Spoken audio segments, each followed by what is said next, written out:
I just go. You just go. Yeah.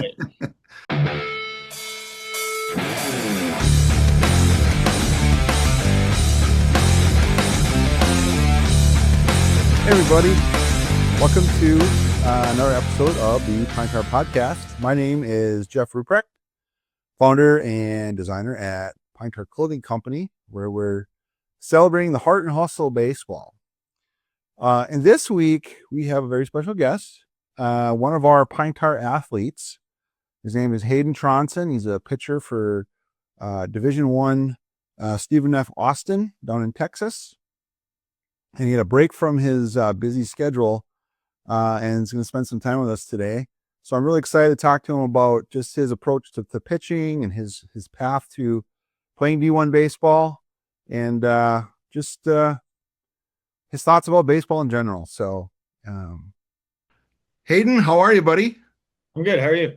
I'm good. I'm good. Thanks for taking the time to talk. Again,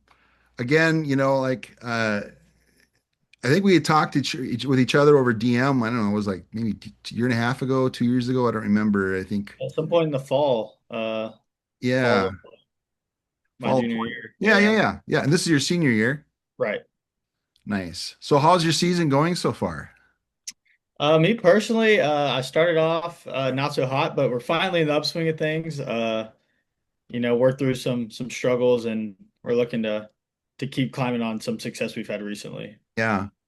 Tell me again where Stephen F. Austin, for those that don't know, where you guys are at in Texas and kind of where, like, some of the maybe notable other schools that might be in your conference or you guys play quite a bit. Yeah, so we're in East Texas. It's like deep in the heart of East Texas. We play in the Southland Conference, just a mid-major conference. We're located kind of almost between Dallas and Houston, but like on the east side, so close to the Louisiana border. And then other schools like Lamar is a hot team in our conference, McNeese State, um, UTRGV has kind of gained some notoriety around the country. So we play teams like those. Yeah, UTRG, that would be like University of Texas Rio Grande. Oh yeah, way down there, Nice. all the way down there. Nice. Well, that's cool. So this is your senior year. So how long have you been pitching for SFA? This is my second season at SFA. I played 2 years of JUCO ball before. Where'd you play JUCO? My freshman year, I was at Eastern Oklahoma State College in Wilburton, Oklahoma. Okay. So nowhere town, Oklahoma, but loved every second of it. And then after that year, I transferred back home to Alvin Community College near Houston. So That's cool. then I got the SFA. Yeah, JUCO ball, man. There's some really good JUCO baseball around the There's, country. there's nothing better Right. than JUCO baseball. Right. I think sometimes it gets a bad rap. Like people think like, oh, these are the guys that aren't playing at other levels, whatever, and that's not true at all. You guys have some of the best baseball players in the country are playing JUCO ball. We faced a guy last year at Baylor. He was a freshman. He played his freshman year at Baylor and then went JUCO this year to get drafted early. Yeah. Like you run into those guys. I think that's a huge misconception people have about JUCO ball, and that's a great, great way for a lot of. And that's one thing too. Sorry, you get me on a soapbox, but I know like because my oldest son he played Division 3 ball, but looking back, he's out of school now. But I kind of wish he would have maybe considered playing some JUCO ball first, only because when he came out of high school, he was not quite into his full frame yet. Right. And I feel like he could have maybe filled out a little bit more and maybe you know what I mean, maybe improved Yeah. his like you were saying like you played JUCO and you went to play D1. So I think that's one of those paths that some guys don't think about. So yeah, that's really cool. So well, speaking of that, so tell me more about your kind of I guess your baseball path, like growing up, like what did you play a lot of travel ball? Did you just play for your, because some guys are different. Some guys played tons Right. of travel ball. Other guys played strictly, high school ball, maybe some Legion or some kind of summer ball piece, and then, played a lot of other sports and stuff. What was your path, I guess, to get there? Yeah, growing up, my parents like to tell the story that I was too crazy around the house, like playing baseball in the house, like big baseball fan from when I was tiny, tiny. That when I was, I think, two and a half, they signed me up for YMCA ball.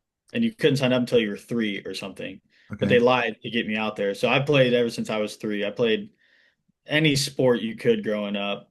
And then probably about the time I was about 7, I got into travel ball, which looking back, I think is way too early, way too early. But kind of like the two best teams out of like my league kind of combined took the best players. I don't know. We were really young to be playing travel ball, but I've been in the travel ball scene since. Played all the way through high school, through travel ball, and played high school ball, and then got into college ball. Yeah. So when you're in high school, what was your high school team like? Were you guys pretty good team, Yeah, powerhouse or? yeah. So our high school won state, 6A state. So Oh 6A is the wow. top level in Texas in 2017. So I was in eighth grade, seventh or eighth grade. So we had kind of like this powerhouse identity, but I would say we were a good team. Like we Yeah. were always a good team. We would win our district. We'd do a little bit in the playoffs, but I mean Texas, there's some really, really great teams. And we never went super deep in the playoffs, but I would always say we were a good solid team. Yeah. Respectable team. No one wanted, yeah, I Yeah. get you. Like Yeah. everyone knew our name. Yeah, for sure. They knew who we were. We just, Yeah. didn't go as deep as some teams would. Well, I suppose in Texas too, you probably got some really good teams that are always there every year and Yeah, and like when I played in Oklahoma, everybody knew. Like if you were something in Oklahoma, everyone knew who you were. We would roll up to a game and some dude be throwing 95 in the sixth inning, and we had never heard of him before. wow. That that that's my biggest difference between like when guys say like Oklahoma ball is the same as Texas. It's not. It's just Yeah. not. Right, right. That's Yeah. crazy. Um, so obviously you're pitching now and you must have always pitched, but like what other, before we get into that more, like what other positions did you play growing up? Did you kind of play everything? Were you infield or outfield guy?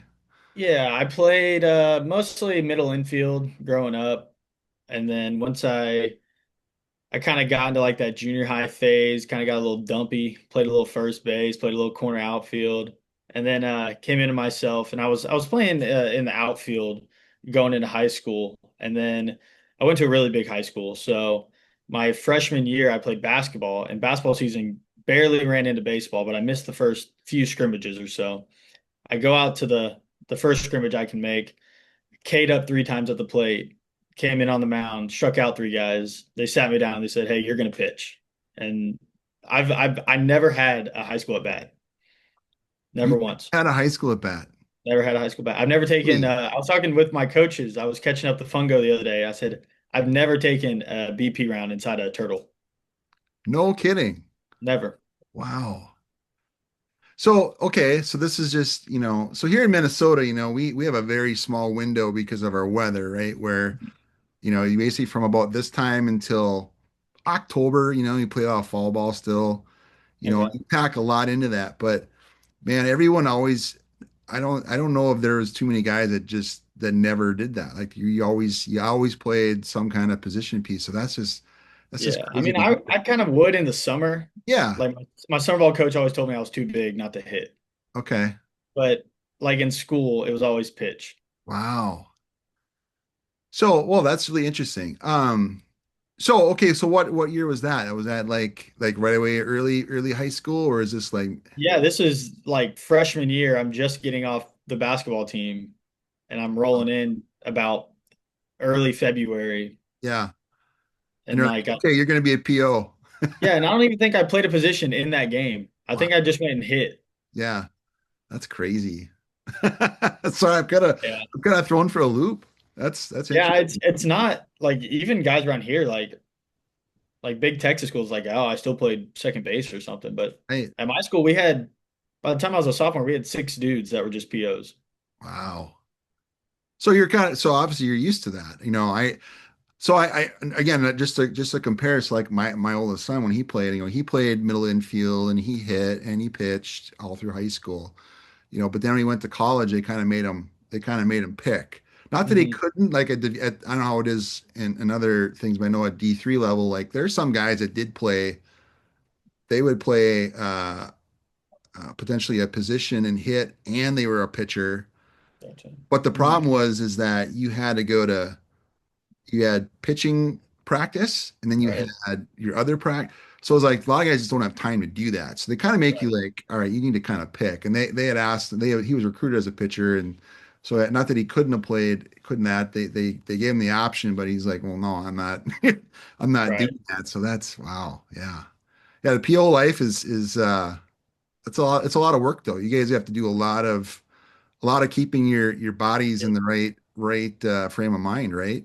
It's a lot of like it really is a lot of downtime. Like there's a Yeah, lot of downtime. There's a lot of time to be bored, but it's we always talk how it's different than hitting because hitting you can go get as many reps as you want in a day, but sure, the arm's only got so much. So true. you kind of got to be more into your time, Yeah, your preparation and practice. Yeah. yeah, that's cool. Um, so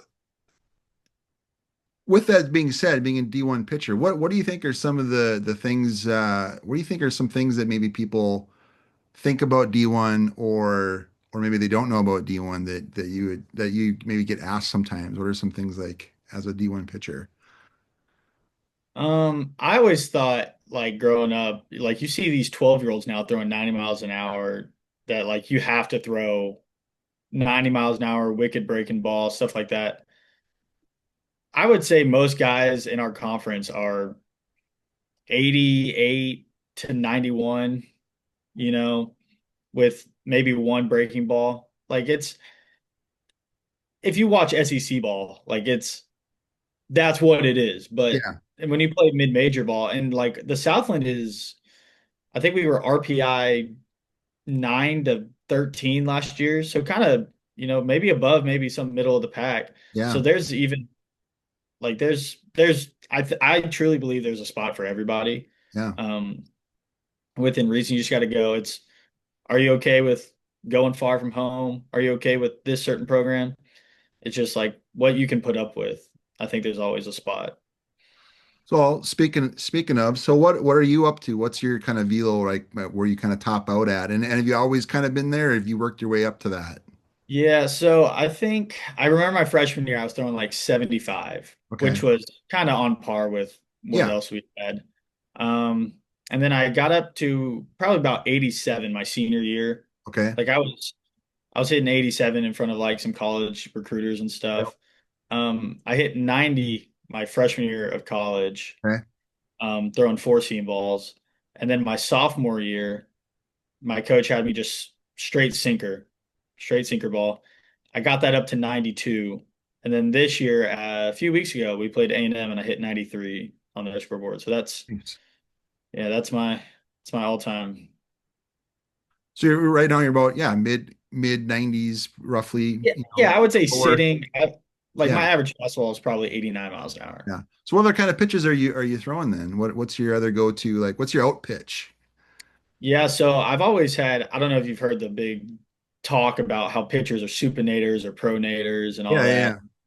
My sophomore year, I discovered I was a pretty big pronator. You look at pictures of me throwing, and my arm is upside down, releasing the Sure. ball. Yep. So always had a good changeup. Always a really good changeup. Like I've never had to work on my changeup. It's always been good.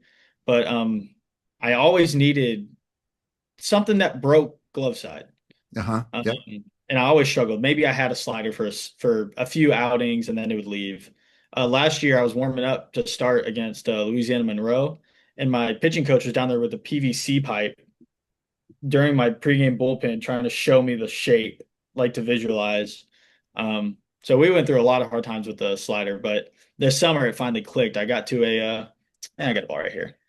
I got to like a big spike on it, and now it's my out pitch now, which is fun to have. Something Yeah. that I've never had before. So would you say your slider is more of a sweeping slider or is it more a little tighter? Yeah, so we run it. It's a big shape. It's a big shape. Yeah. Yeah. I think it averages 18 inches Oh wow. horizontal. Yeah. So it's a bigger breaking ball, sometimes slurvy, but Yep. it's a slider. Glove side, mostly throwing it to righties. I try to get a big break, big a lot of horizontal, but to lefties we backdoor it a lot. Okay. So Yep. that's more of a you get a little more vert on it. Wow, that's cool. Hmm. So you obviously fastball. changeup, and now you got your slider base. And you said you did a sinker. You have a sinker too, or I only throw the sinker. you only throw the sinker? That's Okay. all, that's my only fastball. Okay, I got you. Hmm. Nice. So, is that something that just naturally came to you, or is that something you had to work on to get that sinker to do what you wanted to do?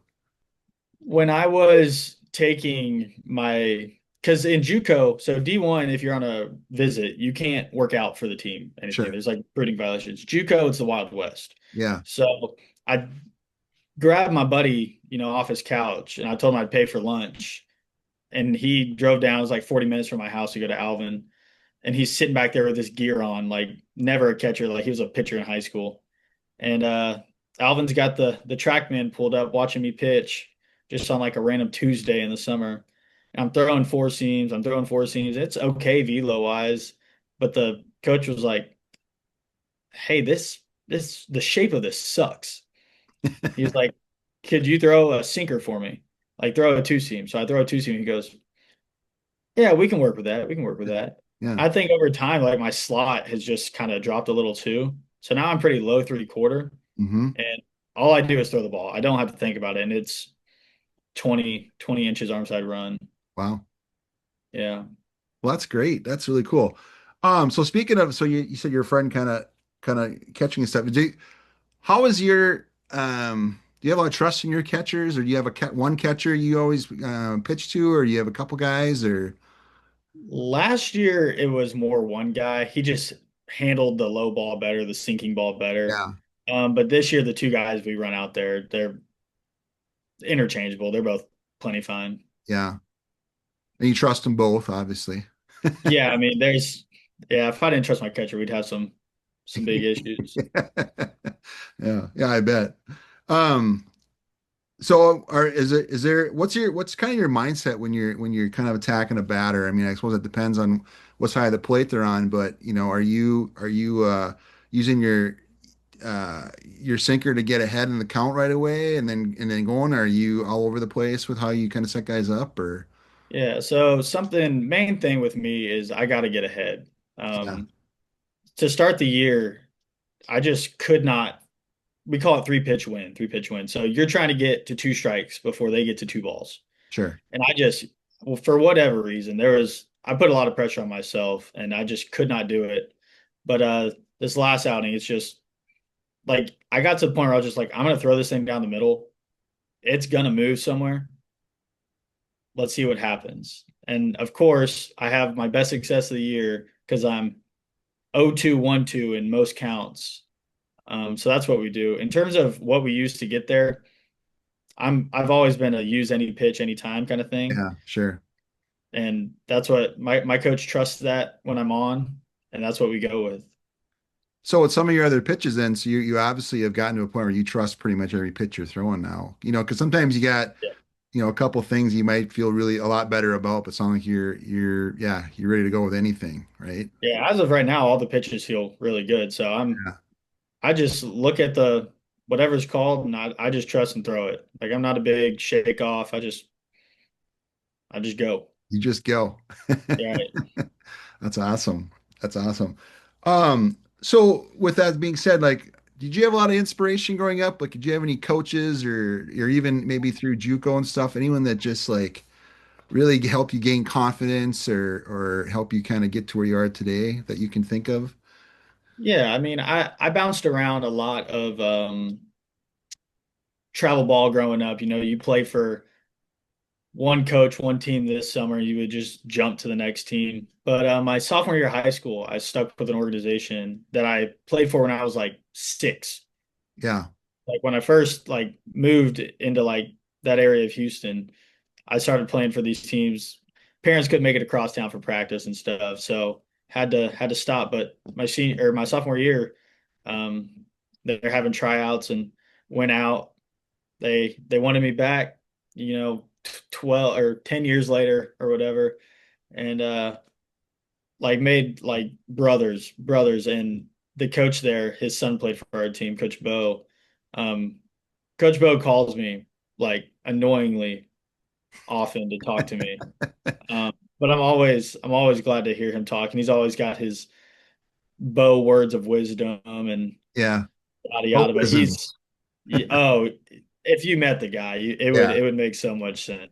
yeah, Yeah. that's awesome. Yeah, I know. I asked that because I know, like when I played, so I didn't play college ball, but I played a lot of. I played high school, and then I played. Up here we have a lot of amateur, what we call amateur ball, and but Yeah. yeah, there's always that one coach that you'll always remember that kind of got you right, if that makes sense, and you just Mhm. they're invested in you, and you know it, and you know they keep following up with you, and they wanted to see you do well, and there too, you know it, right? And you just that always made me feel good, to have someone there that is invested in what you're doing. So I asked that. That's great. Um, so a couple things. Now that you've gone through this JUCO D1, is there like one hitter or any hitters that you remember or that maybe you're still playing against that every time you face them or you remember them, you're just like, man, that guy was hard to pitch against or hard to get out. Is there any one of those guys that stands out to you? And I would you don't have to say say him by name either, but you could just say like, well, there's this one guy once that, but it's up to you. uh, a singular batter is a little tougher. Yeah, Um, there was a guy that was in the same region of JUCO ball as me, and he was a tough out. And of course, now he goes plays at Lamar, yeah, so we get to face him again. He's okay, kind of a tough out. But last year, the Southeastern Louisiana team, yeah. their lineup was stacked. They were all old, fifth year, sixth year. Oh, I got geez. through the lineup once, no runs, cruising. Get through the lineup that second time. They all scooted up in the box, a takeaway break. If it was, at their knees, they just would give up. They'd take a strike. And they put like an 8 spot on me in the fourth inning. And like that will forever just be ingrained in my heart. Yeah. Like just being helpless, throwing your best pitch, they don't care about it, and then they just knock something. How does that I mean, and that's true. That's at any level, it's like you, especially a team you don't maybe play all the time, but they don't see you either. And you might, you said you cruise through it the first nine batters, and then they come back on the horn and make adjustments and stuff and figure you out, right? So how does that have you found that as a pitcher to when they adjust and they've adjusted, to how do you kind of counter that? Is that something that you feel like you still working on, or is that something you think you can kind of figure out? Yeah. Well, the main thing with that was I needed a slider. Yeah, or I suppose Like another they pitch. would sit Yeah, there and just sit out over the plate. They were lefty stacked yeah, and everything. So I was sitting up there thinking, I don't have the pitch to get these guys out right now. yeah. So we spent, a whole year getting a slider. And Hmm. now it's like if they're figuring you out, I mean, you got to make adjustments. I mean, that's on the coach, that's on the scouting report. Like Sure. we prepare for those things. Yep. Some days you just ain't got it. Yeah. And you just got to sit up there and whatever happens, happens. But, we make some good adjustments, batter to batter. I mean, we keep, all the charts in the dugout, Yep. you know, this game chart, their season chart. So we have a good idea of how to attack people. It Right. sometimes just doesn't go away. Yeah. Yeah. I suppose you're always looking at, well, this guy is a good inside hitter or Mhm. whatever, and so how do you pitch them that way? I suppose that's something you always gotta keep Right. doing. So, um, sorry, it sound like my dogs are barking upstairs. So if you hear them, I'm sorry. Um, is there like a favorite stadium or a place you love to pitch outside of maybe your home field? Like you're always like, oh, I love pitching there. Yeah, I mean, I always go back to places I've had good outings. So Yeah. like Lamar got a new scoreboard last year, and they're all turf, and they were fun to pitch at.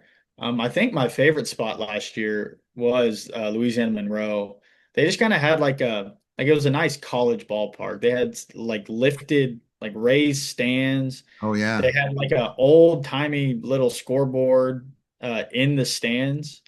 Um, and they had like a barbecue pit down the line and stuff. And then of course, like anytime we go play Baylor, like Baylor's a nice park. We went to A&M, Oh yeah. nice park. I mean, I've never seen that much money in my life. So, So those ballparks are cool, but I'm more into like the kind of the Yeah. yeah, So, I don't know how to so describe it. used to. I like Yeah. the atmosphere, like the Yeah. closed atmosphere. So there's a little bit of kind of shock and awe in some of those bigger parks, but you're definitely like to your roots. Because I mean, you probably, yeah, you grew up playing, at smaller parks and Mhm. going through JUCO ball. A lot of places have nice parks, but not necessarily, yeah, like you said, all the fancy schmancy stuff that Yeah, A&Ms and stuff have. So that would make sense. right. Yeah. Um, So what's one thing that you as knowing what you know now and where you've gotten yourself in your baseball career, what's one thing that you wish younger pitchers knew or would hope that they would maybe learn that maybe you learned and make some advice with where they're at, maybe some younger guys. I see a lot of like younger guys now, they think that the college recruiting process, like if their dream is to play in college, they start worrying about that at, 12 years old, which is fine in nature, but like recruiting, like I would say 90% of recruiting happens in your junior and senior year of Right. high school. So I wish guys would just calm down, chill out. Like you're 12, go have fun. Yeah. Like just play baseball. Yeah. Um, Especially if you're a pitcher, like what are some things that maybe you maybe wish you would have did differently growing up, or maybe there's not. Maybe you did, but is there anything like even from an arm care perspective or anything like that that, some of these younger guys might be not thinking about? Yeah. Something interesting about SFA is we play, so they like disbanded the program, some odd years ago. They brought it back. We play on like it's a college field, but it's in kind of like a park, like a complex. So Okay. there's a bunch of like children's fields around us. So I'm walking back from practice, I see them, and I see like 8-year-olds throwing a big black plyo ball Yeah. against the wall. I'm like, dude, that thing weighs more than you. Right. I think there's a lot that kids see online um, that maybe is towards older guys, and they kind of take it like, oh, I need to get ahead. Um, I would lay off all that stuff until Yeah. like really until you start to mature. Like after junior high and stuff, like you're probably getting to that point. But before that, I think there's too much risk Yeah. for any sort of reward. Just wait for your body to develop naturally, and then you can start working on it. So you're saying don't do any of the Paul Skeens stuff where he's I mean, Paul Skeen's warm up is okay. Like it's yeah, like he's getting the body primed. He's doing good stuff. But I think kids see that want to replicate and then maybe aren't doing it right, the safest way. right, right, because they're not, obviously their bodies are still developing and stuff, and now yeah, that would make a lot of sense. And so with that said, you kind of mentioned this, but if you had any good advice for kids that are looking to play college ball, what would it be? Just don't worry about all that other stuff until you're Yeah, old I enough to- mean, put yourself out there. I mean, Yeah, have your parents take some video of you in a game, splice it together on iMovie, and put it on Twitter, and right. then that's that's like my best way that I ever saw out of high school and through JUCO. And other than that, like if you want to go to some big perfect game showcase, I guess that's fine, but you kind of get lost in the weeds there. A lot of coaches are on Twitter now. If you keep putting that together, they'll follow you, they'll contact you. That's kind of like my biggest recruiting tip would just be put as much content on Twitter as you can. Twitter, huh? That's crazy. Um, yeah, because I just remember going through that with my oldest, and we had all these different things we were told we should be doing that, but you just did Twitter. That's interesting. I personally don't do Twitter anymore. Right. It's just all the other things out there seem to, for my own sake. But yeah, I well, no, know. that's interesting. Yeah, I was like I went to a few. There was a camp that was really good, the TCS camp. Like you could get like right, like coaches had to talk to you. Like part of their going there, they had to talk to you. So it was nice to do that. But other than that, I never went to any like big showcases. It was all play and post on Twitter. Oh, that's cool. Good for Mhm. you. Um, so So obviously you, like you said, you're a senior this year, so this is it for you, right? A couple of As months. of now, unless they're gonna spring another JUCO year on us. Okay. Yeah. Are you so is there any like, especially as a D1 pitcher, obviously any level, have opportunities, but I would think it's might be a little bit better for a D1 as far as being seen for anything beyond school. Is that something that's possible? Is to maybe work your way towards professionally? Is that even something that is a goal for you or I realized like my sophomore year of college, I'm not made for professional baseball. I love the game, love playing it. I wouldn't want to get to a point where like it really got to like job. yeah, Like I I realize that I have a lot more fun in baseball now, not trying to push towards that next level. I thought if it comes great, yeah. but I mean playing pro ball, eh, I can do without it. It's funny. I've talked to a bunch of guys that have over the years that had the opportunity to play some pro ball, and they were just saying how it was a lot of work for hardly a lot of return. You know? Because there's a lot of pro ball out there that's Yeah, not there is. affiliated ball. Like Right, I've right. got plenty of friends that play independent ball, and it's Yep. just man, that looks like it's tough. Yeah, yeah. There was a guy from the little town that I live in here in Minnesota. He played for North Dakota State, which is D1, Mm. small mid major. And but he played some independent ball, and then he got picked up by the White Sox. He played, I think, low and high A, and then he played for a long time in the minors, and finally he just was like, all right, this is not progressing anymore, and time to get out. I think he was 28-ish or so when he finally hung it up. But that's the thing with baseball is it's a young man's game, Right. and there's a point where it's such a fun game that you try to play it as long as you can. Some get to do it longer than others, so my hats off to those people that want to give that a shot or have the 100%. opportunity because once you hang it up, it's hard to come back to it. Right. So yeah, that's great. Well, cool.